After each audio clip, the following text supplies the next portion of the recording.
Fala pessoal! Nossa. Good morning everybody! Ó, cabelinho. Tá bom assim? Tá bom. Nada, parece que... Parece que veio de moto hoje. Não, vai. Não vai. Não vai. Não vai. Tá zoado. Vocês são...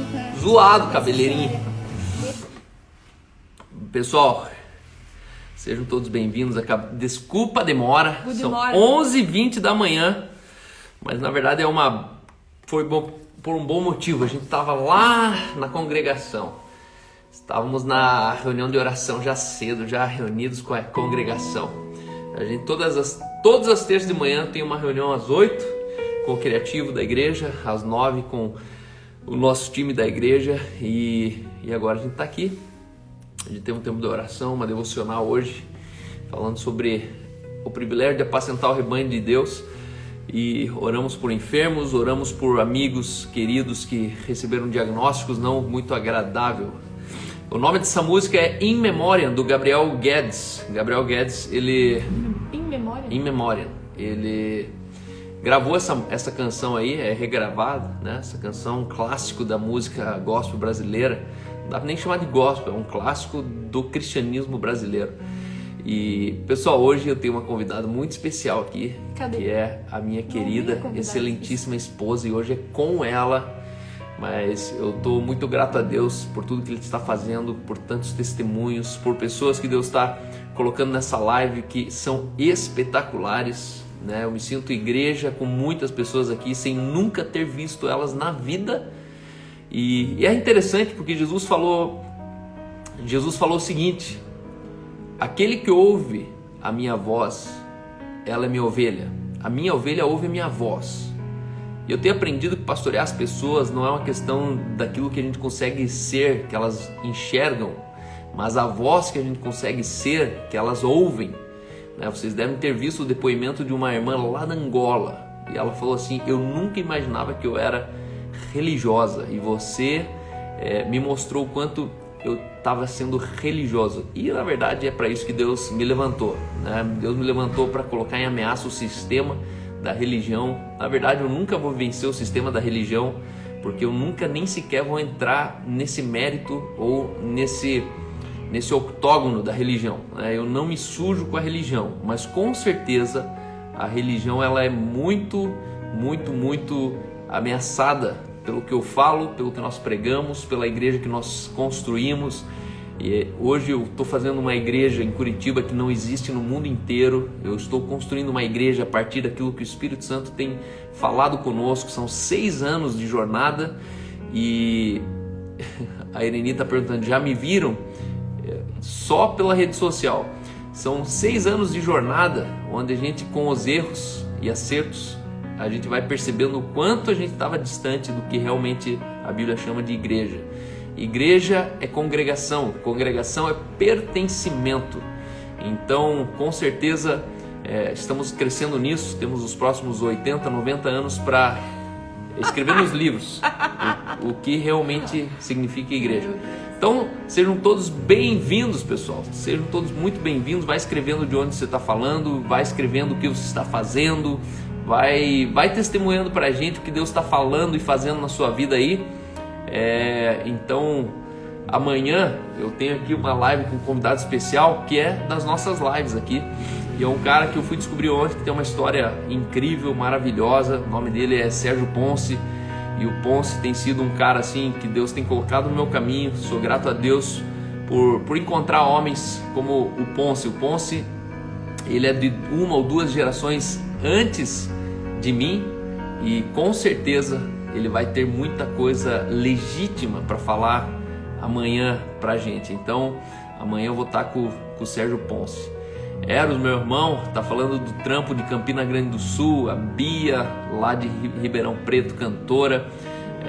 A Su, sempre presente aqui. A Fran, meu, é muito bom, muito bom. Hoje eu tô aqui com a Aline. A Aline vai falar uma palavrinha pro teu dia aí.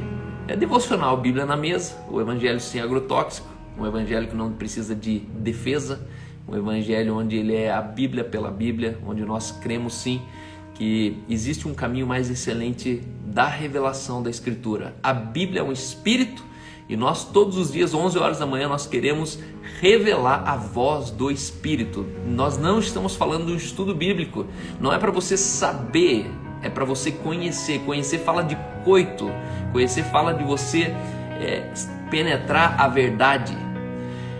A Bíblia diz: conhecereis a verdade e a verdade vos libertará. E olha que interessante, não basta saber a verdade, não basta. Conhecer vem da palavra coito, que é transar. Nós precisamos transar com a verdade, essa é a verdade. Nós precisamos nos relacionar intimamente com a verdade. E é a partir desse momento que a verdade ela se torna íntima nossa, né? Então aqui não é uma questão de você e eu, nós apenas ficar falando historinha para vocês, mas o meu desejo é que essa verdade entre em você, que você deite com essa verdade, que você nunca mais se torne o mesmo. A Patrícia, ela está falando: ontem Deus iniciou o término da sua obra e a restituição do meu casamento. Isso aí, muito bom. Então vamos lá, pessoal, continuem aí, depois eu vou abrir os comentários e aí vamos nessa. Bom dia, pessoal. Então hoje o Cal me convidou para fazer um momento da mesa com vocês e eu gosto muito de pensar que a Bíblia ela é uma caixinha de tesouros e não importa em que momento que você esteja, você vai poder abrir ela e algum tesouro vai ser revelado para você, né? A Bíblia diz que esses tesouros eles estão escondidos em Deus e nós somos aqueles que descobrem esses tesouros e Deus revela esses tesouros para nós. E então nessa manhã eu quero compartilhar algo que eu comentei no domingo. No domingo a gente teve a oportunidade de estar num casamento e eu tive um momento de generosidade no culto. Eu tava pensando, o que eu vou falar sobre generosidade, né? O momento das ofertas, o momento de dízimo. E aí o Espírito Santo começou a compartilhar um pouco do que eu tinha vivido naquele dia. Então a gente foi num casamento e esse casamento era da Sara Franzen, irmã do Ricardo Franzen. E desde que eu conheço o Ricardo, até a Angel estava falando sobre essa palavra que eu dei domingo comigo, ela está aqui online. Desde que eu conheço o Ricardo, quando ele casou, ele quis casar a céu aberto. E para quem é organizadora de eventos sabe que isso é assim, se você quer casar a céu aberto e principalmente Curitiba região aqui, você precisa de um plano B, você precisa ter pelo menos um toldo, alguma coisinha ali para você fugir na hora que a chuva vem. E a gente tava nesse casamento e essa irmã do Ricardo, assim como ele, não queriam ter um plano B, ou seja, eles queriam fazer a céu aberto e eles não queriam ter um plano B, porque eles falaram assim, não, Deus tá com a gente, então eu não vou fazer um plano B, eu vou seguir no meu plano A e é isso aí, né? Então a gente chegou no casamento do Ricardo. Ricardo, eu lembro que tava um dia acho que bem fechado e no dia abriu e não choveu, né? E tava faceiro e tal. E ele aconselha várias pessoas a isso. Não, quer fazer a céu aberto? Fica com o plano A. Então a gente tava nesse casamento da irmã do Ricardo e de repente no meio da pregação começou a chover. E aí o Cal tava fazendo a ministração, tava ali falando com o pastor e falou assim, o que a gente faz agora? Ora e tal, olhou pra cerimonial, né? Daí tava todo mundo meio correndo, meio já, né? Tava caindo aqueles pingos grossos, né? E aí eu olhei pro lado e falei, cara, a irmã do Ricardo, a Sara também não tem plano B. Falei, tá no sangue, tá na família, isso aí. E aí Deus começou a ministrar comigo, porque a primeira vez que eu ouvi essa frase, assim, que Deus não precisa de plano B, que ele fica no plano A, eu me incomodei um pouco.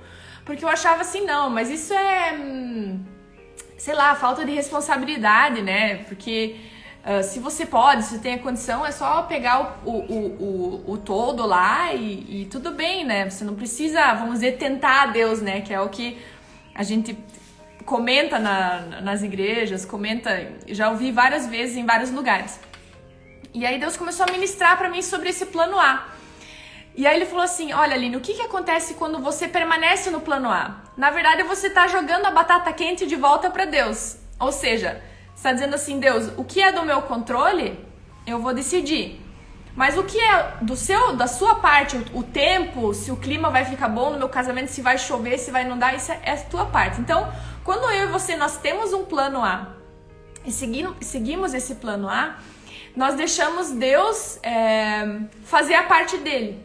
E aí eu tava comentando no domingo que eu já fui num casamento que também o Ricardo era fotógrafo e ele falou também pra esse casal, ó, fica no plano no A, não precisa de plano B. Mas esse casamento choveu. E assim, foi assim, todo mundo teve que... Os noivos não tinham onde sentar e foi aquele auê, né? Mas a parte da cerimônia deu pra fazer ao ar livre.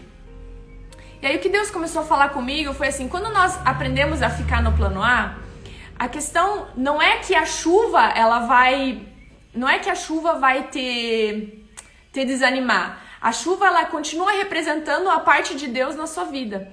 E daí no momento de generosidade eu falei assim, quando nós recebemos a generosidade de Deus, que é todo o recurso que você tem, tudo aquilo que você tem às suas mãos, e você volta a ser generoso, você continua a ser generoso, você está permanecendo no plano A, ou seja, você está permanecendo naquilo que Deus te mostrou. Você não está querendo ter um subterfúgio ou dizendo assim, eu não vou ser generoso porque vai que falta, porque vai que chove, porque vai que aquilo não. Você tem a pureza. Pureza é justamente você não precisar ter um plano B. E eu não estou falando de falta de planejamento, de falta de... não estou falando de... como se diz quando a pessoa ela não planeja, né? Eu estou querendo dizer na pureza de você permanecer naquilo que Deus te diz. E aí quando você é generoso, eu já vi muitas pessoas comentarem que elas deram daquilo, elas foram generosas daquilo que elas talvez nem poderiam ser generosas. Porque talvez esse valor faltaria no recurso. Mas quando você pensa que poderia faltar, é o mesmo pensamento que você pensa em poderia chover.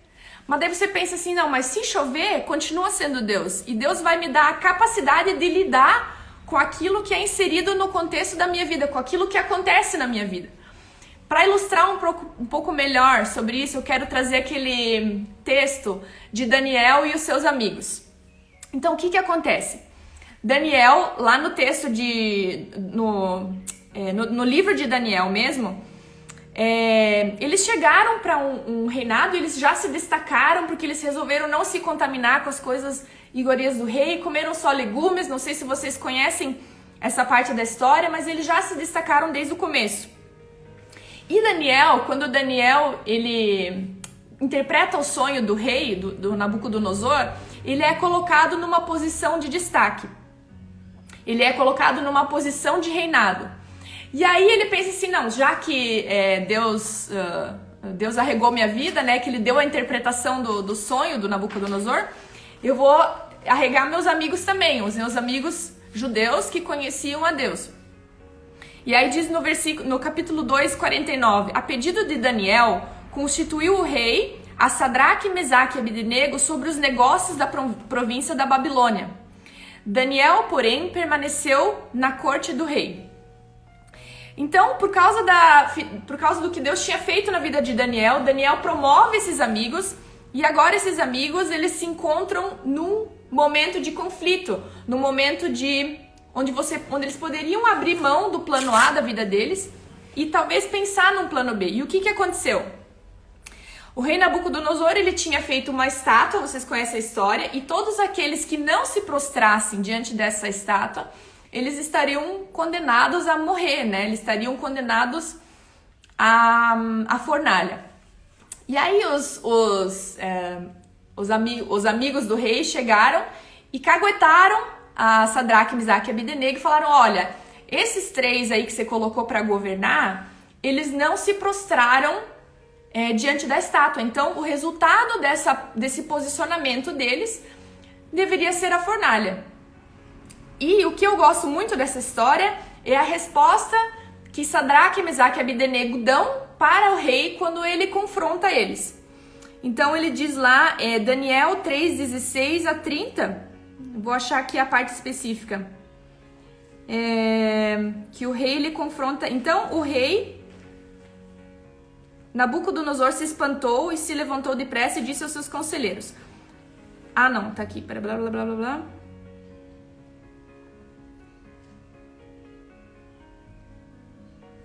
Aqui.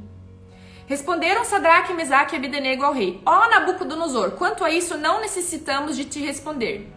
Se o nosso Deus a quem servirmos quer livrar-nos, ele nos livrará da fornalha de fogo ardente, das tuas mãos, ó rei. Se não, fica sabendo, ó rei, que não serviremos aos teus deuses, nem adoraremos a imagem de ouro que levantaste. Então Nabucodonosor se encheu de fúria e, transtornado o aspecto do seu rosto contra Sadraque, Mesaque e Abdenego, ordenou que se acendesse a fornalha 7 vezes mais do que se costumava. A resposta desses 3 amigos, ela me choca toda vez. Porque eles não deram a opção de colocar Deus como o mal da história. Eles não falaram assim: Deus, se você não fizer isso na minha vida, você é mal. Porque eles tinham uma maturidade de entender algumas coisas para que não existisse um plano B. Ou seja, eles não tinham um plano de dizer assim: puxa, mas se eles nos descobrirem aqui que a gente não adorou, vamos fazer isso, vamos fingir aquilo, vamos dar um jeito naquilo. Não, eles não tinham um plano B. Eles tinham um coração puro, eles tinham um coração reto, eles permaneceram nos valores e princípios que eles tinham. Quando nós fazemos isso, nós estamos jogando a batata quente de volta para Deus. A gente está dando, na verdade, devolvendo a honra e a autoridade que Ele tem sobre nós. Então, quando Deus começou a falar sobre mim. Quando você é generoso, você está dizendo: Deus, essa parte agora é com você. Porque o que você me deu, eu podia ter consumido para mim e ficar sem... Vamos dizer, eu não precisaria passar por necessidade, mas pelo fato de eu entender a generosidade na minha vida e eu fazer com que esse rio flua, agora eu preciso de você mesmo. E é o que Sadraque, Mesaque e Abdenego fizeram. Eles permaneceram no plano A e basicamente jogaram a batata quente de volta para Deus. Mas eles não estavam dizendo assim: se você não fizer, Deus, você não é algo para mim. Ou se você não fizer isso, não. Deus, você permanece sendo quem você é, independente se nós queimarmos na fornalha, se nós morrermos ou não morrermos, nós não vamos abrir mão dos princípios que o nosso Deus nos ensinou que eram princípios de vida. Então, o que a gente aprende com essa história é que Deus, Ele não sabe ser mal, Ele sabe ser justo. Quando nós tentamos muitas vezes fazer um plano B na nossa vida, nós estamos inconscientemente dizendo: Deus, pode ser que isso vai acontecer na minha vida e Deus não estava no controle, e então Deus pode ter sido mal. Um exemplo, por exemplo, eu tive uma sobrinha que ela teve câncer e com 5 anos de idade ela chegou a falecer. E um dos questionamentos que nós tentamos ter na nossa mente quando acontece uma tragédia na nossa vida é tentar entender Deus, tentar entrar na lógica de Deus. Porque a gente quer de alguma forma entender aonde entrou a maldade, ou aonde nós erramos, ou aonde eu pequei. Mas a gente esquece que a natureza de Deus, Ele nos fez a imagem e semelhança dele. E nós nos corrompemos por dentro nós fomos corrompidos. Então, muitas vezes nós imprimimos em Deus os sentimentos que nós temos. Mas Deus, Ele não tem nem a cogitação de ser mal. Deus, Ele não sabe ser mal. Deus, Ele só sabe ser justo. E aí você pensa assim: mas como é que eu vou entender essa situação então? Por exemplo, se eles tivessem sido queimados na fornalha, eu não acredito que o testemunho deles teria sido menos impactante. Porque nós vemos milhares de cristãos que literalmente queimaram em nome de Jesus. E não é isso que invalida ou que tira Deus da cena da vida deles.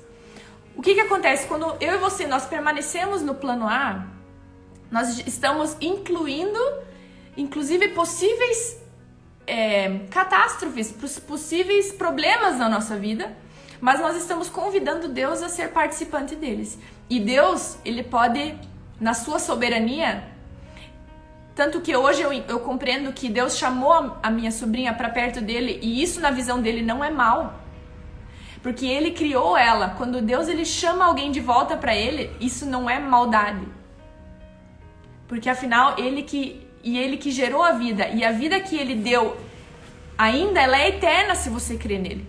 Então não existe a possibilidade de Deus ser mal nessa situação.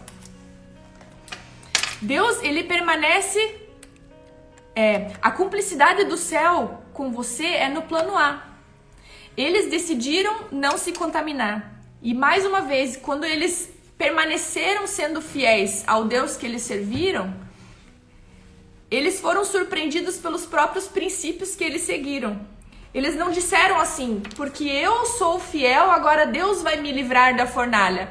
Mas eles tinham tanta convicção que Deus trouxe eles em fidelidade até aquele momento, que eles não se ousaram questionar isso. Por exemplo, quem colocou eles lá como príncipes, como administradores, foi Daniel. Daniel, ele teve a visão revelada do sonho do rei, e aí eles foram promovidos. E porque eles foram promovidos, eles foram vistos, e porque eles foram vistos, eles foram caguetados para o rei. Então eles poderiam ter dito assim, mas tudo isso aconteceu porque Daniel nos promoveu. Porque se Daniel não tivesse nos promovido, nós não teríamos sido caguetados, porque as pessoas estavam olhando para nós, e porque elas olhavam para nós, nós estávamos em evidência, eles queriam nos derrubar. Então, muitas vezes na nossa vida nós entramos em situações onde nós queremos questionar, e quando nós questionamos, nós estamos invalidando quem nos trouxe até esse momento. Só que quem trouxe Sadraque, Mesaque e Abdenego até aquele momento em fidelidade foi Deus. Por isso que eles não ousaram questionar.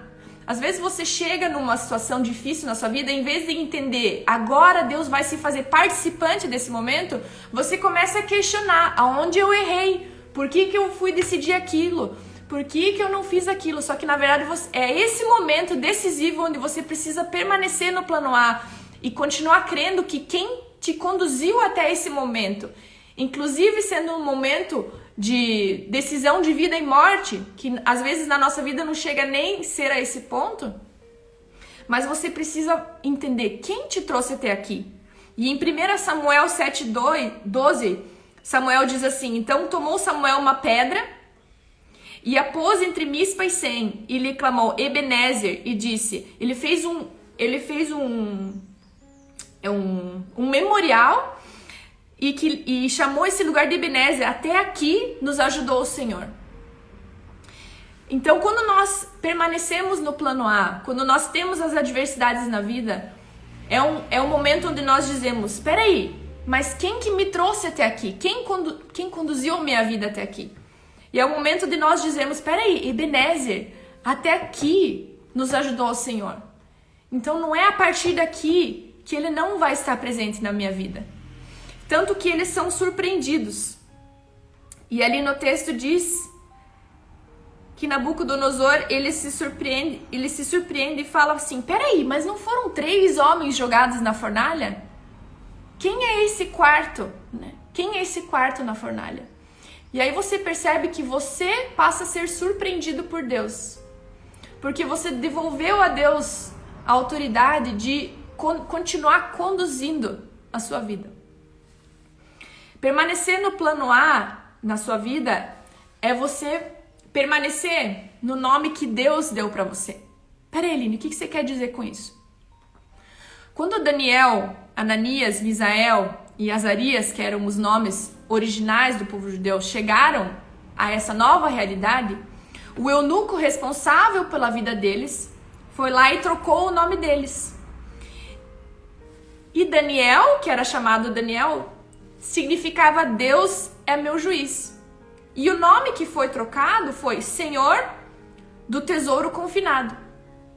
Ananias, que tinha o nome Deus tem favorecido, passou a ser o grande escriba. Misael, que era quem é o que Deus diz, foi chamado de convidado de um rei. Azarias, que se chamava Javé ajudou, teve o nome trocado para servo de Nebo. O que aconteceu? Quando eles entraram nesse novo contexto, todos os nomes originais que eles tinham a ver com Deus. Tinham uma sabedoria do alto sobre os nomes deles. E ali um primeiro ataque que eles tiveram de dizer assim, não, aqui vocês não tem nada a ver com isso aí que vocês vieram. A origem que vocês têm, esse nome que vocês têm, não tem nada a ver, vamos trocar. E o que eu achei interessante é que todos esses nomes têm a ver com funções. E muito tem se falado esse discurso, né, sobre identidade, você não é o que você faz. E aqui a gente vê como um contexto estava tentando empurrar Daniel e os seus amigos a se identificarem com o que eles estavam fazendo agora. Peraí, mas agora vocês fazem parte disso aqui. Agora vocês servem a Nabucodonosor. Agora vocês precisam se curvar à imagem. Agora tudo mudou. E aí, quando acontece tudo isso, eles permaneceram no plano A, eles permaneceram nos princípios que Deus tinha revelado para eles. Na verdade, eles estão dizendo, não, olha, o meu nome já diz quem está comigo. O meu nome, na verdade, é Daniel, Deus é o meu juiz. O meu nome, na verdade, é Ananias, Deus tem favorecido. O meu nome, na verdade, é Misael, quem é como Deus. O meu nome, na verdade, é Azarias, Javé ajudou. Então, quando nós permanecemos no plano A, nós estamos reafirmando a origem, a nossa verdadeira origem. E nós não deixamos as circunstâncias imprimirem em nós, querendo dizer que Deus não tem nada a ver com a sua história. É algo que o contexto, a cultura, o reino que nós vivemos continuamente vai tentar fazer conosco. Imprimir em nós uma imagem que na verdade nós não temos. Imprimir em nós uma necessidade de nos curvarmos a algo que nós não temos necessidade, porque não é me curvar a algo que vai salvar a minha vida. A minha vida ela foi salva por causa de um Deus que interferiu e a minha salvação vem de um Cristo. A minha salvação ela vem da interferência do próprio Deus. Minha salvação ela não vem de eu me proteger, de eu me vacinar contra algo, de eu agora tenho uma vacina e por isso agora eu sou salvo. Por isso, em momentos de pressão, em momentos de crise, em momentos onde nós somos pressionados, que nós temos a oportunidade de manifestar o bom perfume de Cristo e permanecer no plano A e deixar Deus continuar fazendo parte das nossas vidas. Os nossos problemas, as nossas dificuldades, elas são evidências que Deus continua fazendo parte da nossa história e Ele vai dar continuidade para isso. A minha situação de dificuldade foi que Jesus levou minha sobrinha. Mas isso não fez Deus ser mal. Já diferente na vida de Daniel, Ananias, Misael e Azarias, Deus ele se mostrou, eles não queimaram nem a pontinha do cabelo. Mas eles não colocaram Deus à prova dizendo assim, se você não fizer isso na minha vida, você não é Deus. Então muitas vezes as pessoas elas encontram a dificuldade e elas mudam como elas enxergam Deus, porque Deus não fez aquilo que elas esperavam que ia acontecer. Mas lembre-se, Deus ele não sabe ser mal. Deus ele não conhece isso. Deus ele é justo. E ele caminha com justiça e chama você para caminhar nessa verdade. Caminhar no plano A. Caminhar no plano A é você contar com Deus na sua vida. Caminhar no plano A é você ser puro e deixar Deus ser Deus na sua vida. Deixar Deus ser o quarto homem que aparece na fogueira quando você menos espera. E ser surpreendido com aquilo que Deus vai fazer. Então esses amigos, eles não questionaram. Daniel, eu fiquei pensando, eu sempre achava que Daniel estava na fornalha, tipo assim. Só que na verdade, mais pra frente, foi Daniel que foi jogado na cova dos leões, quando tinha passado 2 reis já. Era o filho do Nabucodonosor e o terceiro. Então Daniel, eu fiquei imaginando, onde é que estava Daniel nessa história, né? Porque ele não aparece ali. E aí você pensa, Daniel teve um momento dele também. Que eu não sei se você acharia mais difícil ir na fornalha ou ir com o leãozinho. Mas Daniel teve também a dificuldade dele. Talvez os amigos estavam pensando, cadê Daniel que podia estar junto com a gente na fornalha? Ele que nos enfiou aqui. Mas Daniel teve o momento dele também. E também, Deus mais uma vez livrou Daniel, né? Ele fechou a boca dos leões. E pela graça também, né? São histórias que me motivam a entender que os princípios, os valores de Deus, eles são vida para nós. Permanecer num princípio não é você ser burro, não é você ser ai, você está sendo ingênuo. Na verdade, você está sendo mais inteligente ainda, porque você sabe que os princípios de Deus, eles são vida.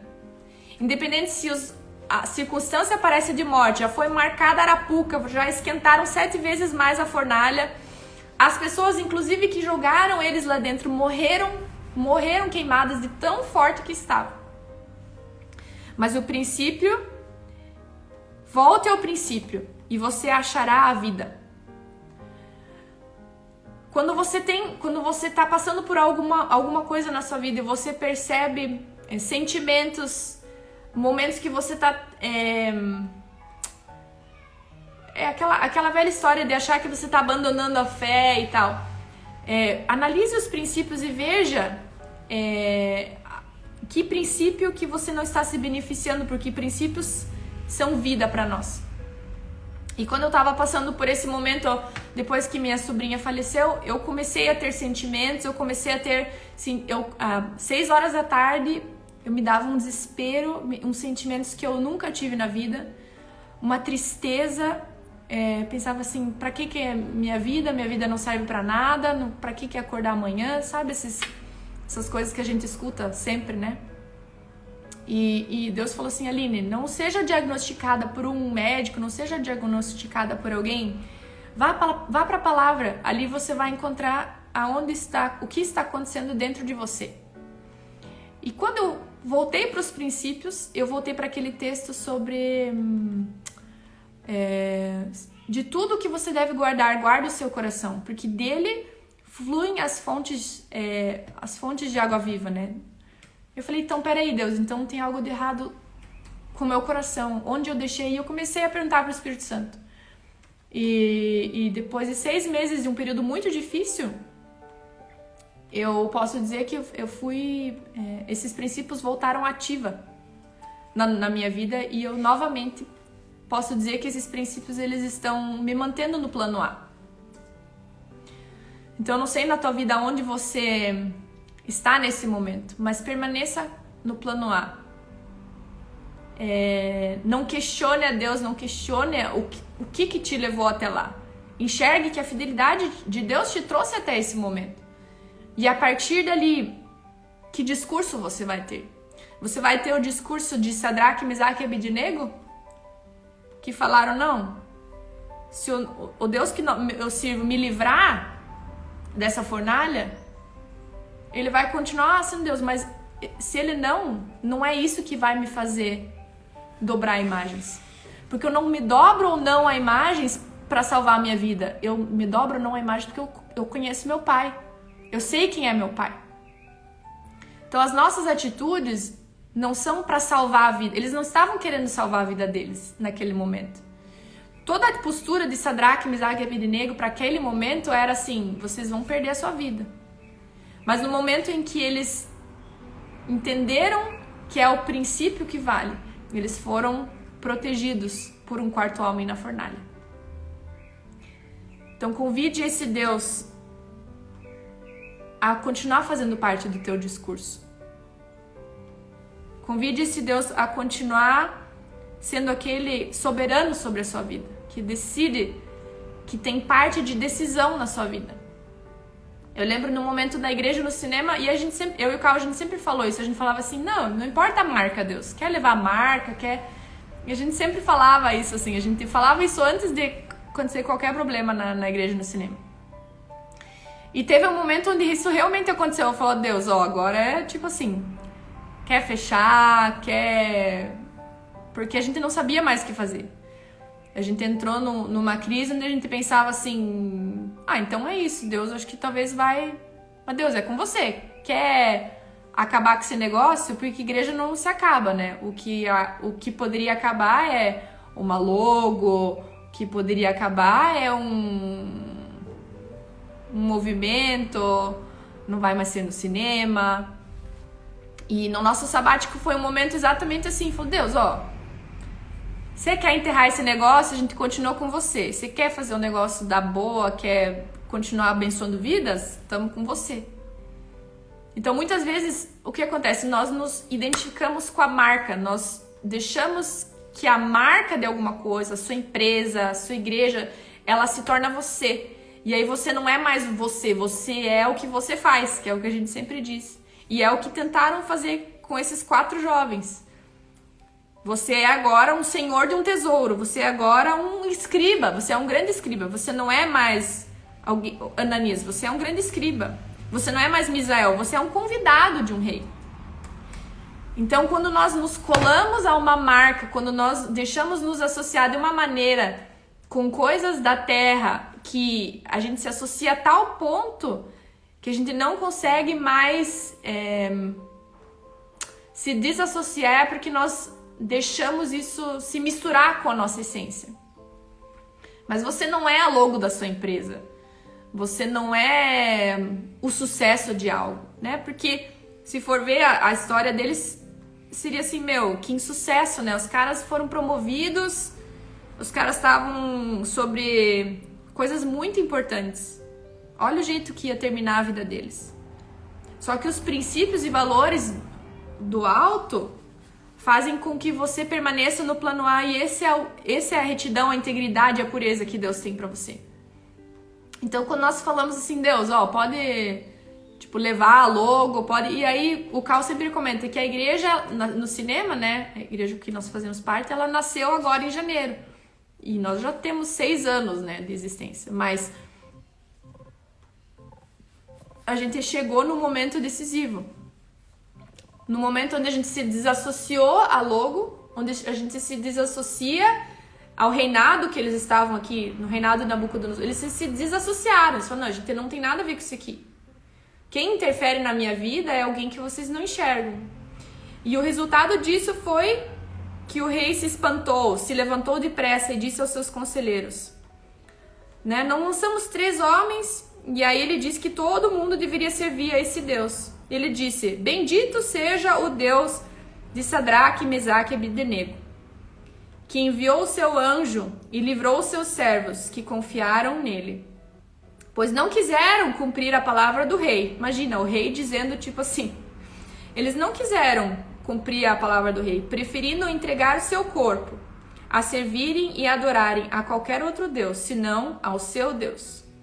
Portanto, faço um decreto, pelo qual todo povo, nação e língua que disser blasfêmia contra o Deus de Sadraque, Mesaque e Abdenego seja despedaçado, e as suas cajas sejam feitas em monturo, porque não há outro Deus que possa livrar como esse. Então o rei fez prosperar a Sadraque, Mesaque e Abdenego na província da Babilônia. Então é isso, pessoal, que eu queria deixar para vocês. Chamar meu convidado Cal a voltar à mesa. Ele me abandonou, mas está voltando. O rei está voltando. Então é isso, pessoal. É isso aí. Que a sua vida seja de fato sem nenhum plano B. Nosso Deus é um Deus que não tem planos B. E eu creio que, entendendo o propósito eterno de Deus, a vida dói muito menos. Aliás, você já reparou que nós não temos propósito? Deus, quando ele cria Adão, ele não olha e fala assim, Adão, é o seguinte, eu vou te dar um propósito, mas se você não cumprir esse propósito, daí depois você faz filho, arruma um emprego, fica em casa. E na verdade não. Deus, ele criou o homem com sentido, não com propósito. E o homem, ele criou, disse assim, domine, governe, encha a terra, sujeite todas as coisas.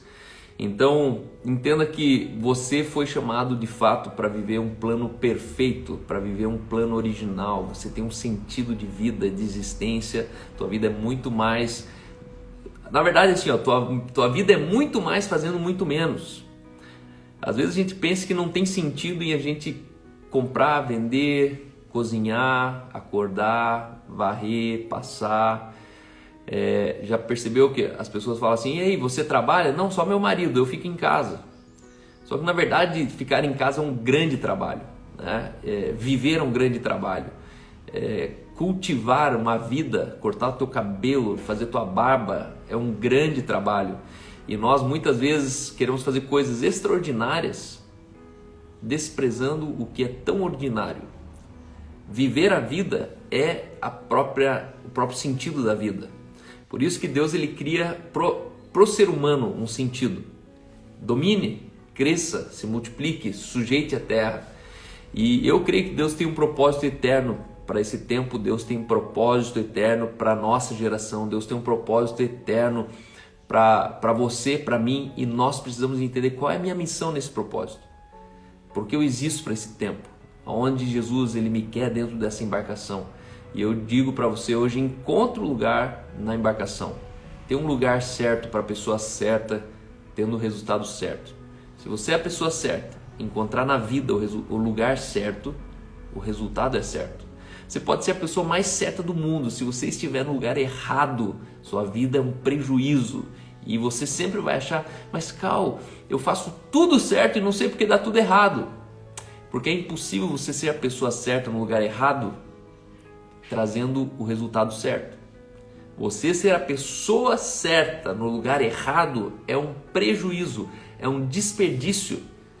Por isso entenda que aonde você estabelece a sua vida é muito mais importante do que realmente o que você tem de potencial na sua vida. Todo o potencial na sua vida vai ser revelado no ambiente. Se o ambiente seu for errado, você não vai viver a plenitude de vida. Então, não tente achar um plano B na sua vida. Tente achar um ambiente perfeito. Tente se estabelecer num ecossistema saudável. Tente se vincular a relacionamentos que de fato vão permitir você ser quem você nasceu para ser. Já percebeu que existem algumas famílias que você não consegue ser você dentro da tua família? Existem algumas instituições, empregos que você não pode ser você dentro do escritório. Se você não pode ser você onde você está, vaza de lá. Se você trabalha numa empresa onde você não pode ser quem você é, vaza de lá. Se você vai numa igreja que você não pode ser quem você é, vaza de lá. Meu, isso é muito sério. Porque você se adapta a um monte de lugares, deixando ser quem você realmente é, crendo naquilo que você realmente crê. Nós precisamos estabelecer homens e mulheres que são arquitetos culturais. Homens e mulheres que eu vou dizer o ambiente que eu quero viver. Ah, calma, isso aí é soberba, é altivez. Não. Porque eu confio no valor, no princípio que eu carrego. A questão é que conduta, que moral, que ética. Quem define a ética do ambiente que você vive? Aí você vê que todo o ambiente de ética dessa história ela foi mudada porque eles permaneceram sendo quem eles foram. Isso. Então no final quem mudou foi o ou você... Eles definiram as leis daquele ambiente. Isso me fascina, entendeu? Porque entenda, um princípio vale mais do que uma lei. Como assim, Carlos? Você está louco? Não, um princípio. Um princípio ele quebra uma lei natural. Por exemplo, a lei natural ali é que o fogo ia queimar. Só que eles foram tão fiéis a um princípio que essa fidelidade ao princípio quebrou a lei, o fogo não queimou. Ué, mas como assim, Carlos? Você está louco? Irmão, estou te falando, você nunca vai perder um casamento porque você foi fiel, leal a um princípio. Nunca. Quer um princípio para quebrar uma lei? A lei diz, se adulterou, chuta que teu marido é um bandido. Um princípio diz, o amor tudo sofre, tudo crê, tudo espera, tudo suporta. O amor suporta uma traição? Suporta uma traição. A questão é que as pessoas estão tentando perdoar sem amor. Ei, amor é a matéria-prima do perdão. Sem amor não há perdão. As pessoas elas tentam perdoar sem amor. Não tem como, largue disso, pare com isso. Você vai perder seu tempo. Só que é a questão, calma, então como é que eu faço para amar? Só tem um caminho. Tem que nascer do amor. Quem não nasce do amor não conhece o amor. Meu Deus, você consegue pensar isso? Quem não nasce do amor não conhece o amor. Calma, então só crente mesmo para conseguir perdoar uma traição? Deve ser. Com certeza. Com certeza. Se não for crente, mano, aí casado ou não casado, tanto faz. Porque a gravidade maior não ser crente, não nascer de novo, não nascer do amor. Então entenda o seguinte: toda lealdade a um princípio é maior do que a própria lei. A lei, por exemplo, outra lei quebrada: quando passares pelo fogo, não te queimarás. Como assim, Cal? Esse texto está falando o quê?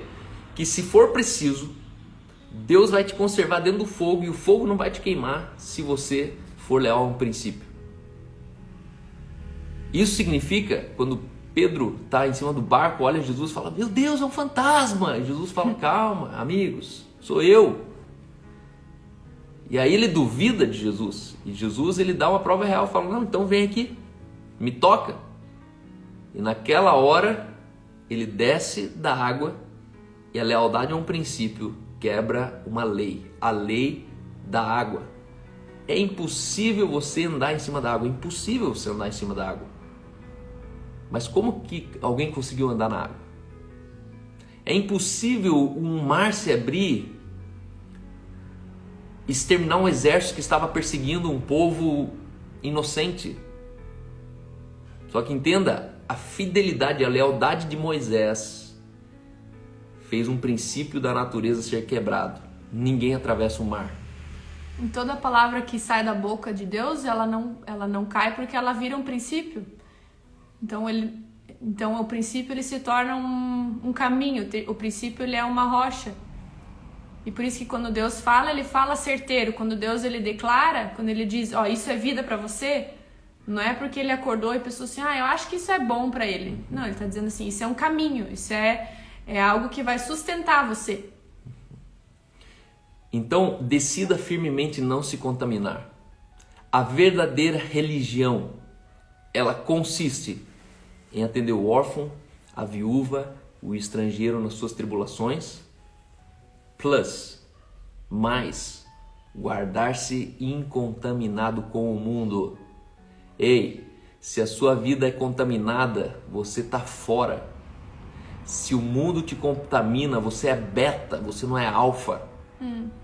Entenda que eu contamino o mundo, você contamina o mundo, você perfuma o mundo, você é radioativo, você determina o cheiro, você determina o sabor, você determina a luminosidade, você sozinho é a maioria. Se Deus é por você, quem pode ser contra você? Então guarde-se incontaminado com o mundo, ou seja, contamine o mundo e você não será contaminado por ele. Daniel, sem ter o Espírito Santo, sem nascer do amor, sem ter o privilégio de ter as realidades da nova criação dentro dele, ele decidiu firmemente não se contaminar com as iguarias do rei. Entenda, contaminação é o que é bom. As iguarias do rei não tinham, se tinha um alimento orgânico, se tinha um banquete com talheres lustrados, se tinha um lugar saudável, fitness, bom, só coisa boa, só coisa gostosa, só coisa que não engorda, só coisa que não estraga, só coisa que era de primeira qualidade. Se existia uma coisa assim, estava naquela mesa. Só que entenda, uma coisa linda, boa, maravilhosa, de primeira qualidade pode te contaminar. Você pode estar sendo contaminado com seus resultados. O seu sucesso pode estar te contaminando. O seu dinheiro, ganhando muito dinheiro, pode estar te contaminando. Entenda, você precisa decidir firmemente não se contaminar com esse mundo. Isso é religião, não é quando você ora, não é quando você prega, quando você vai no culto, você dá o dízimo certinho.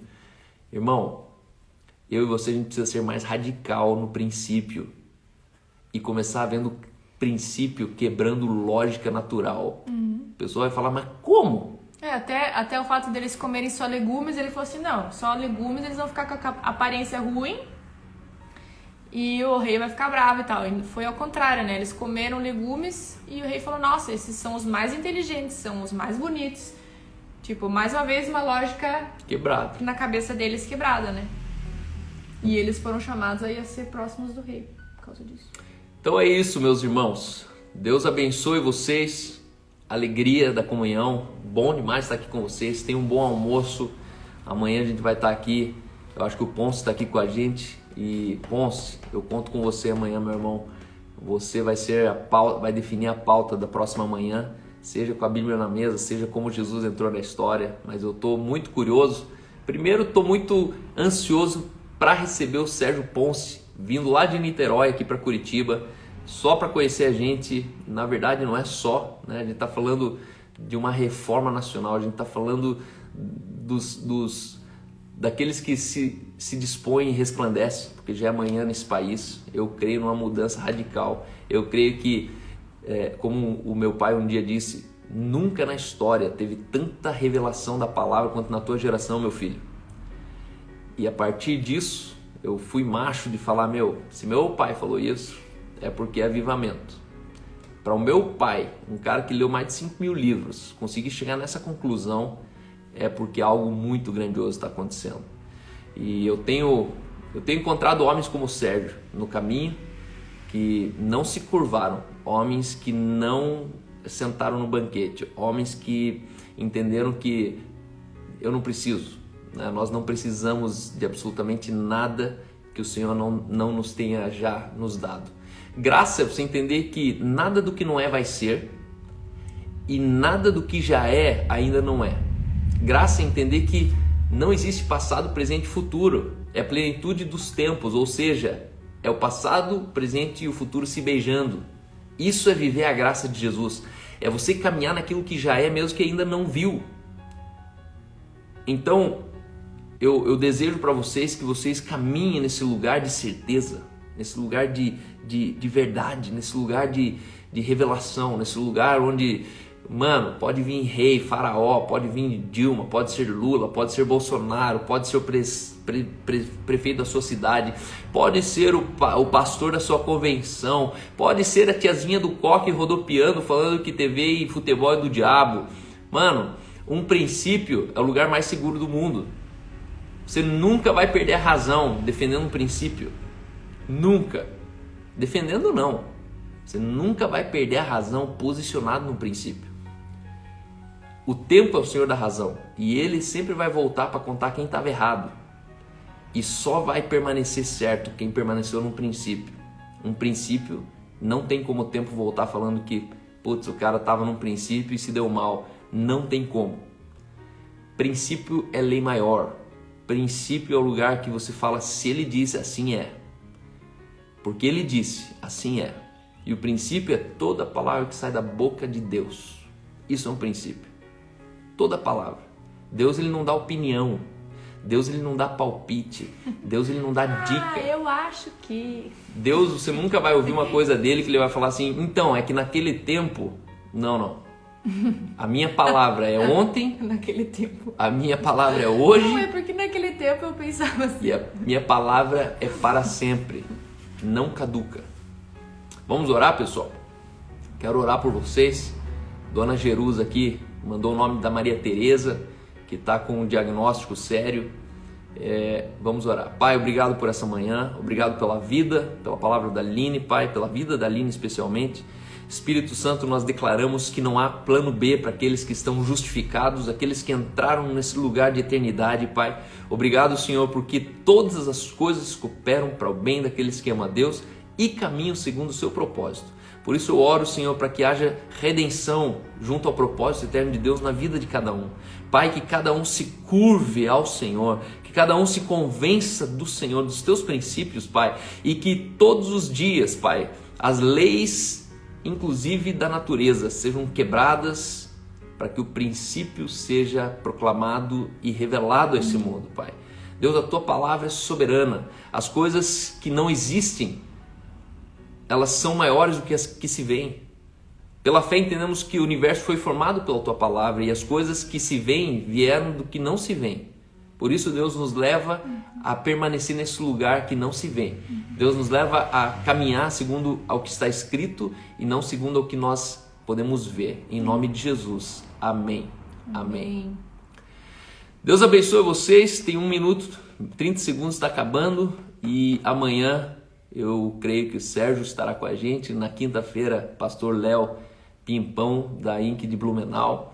E na sexta-feira nós teremos aqui Bruno Gaspar, que é um dos nossos pastores aqui de Curitiba também. Beleza, pessoal? Um beijo para vocês. Mandem testemunhos.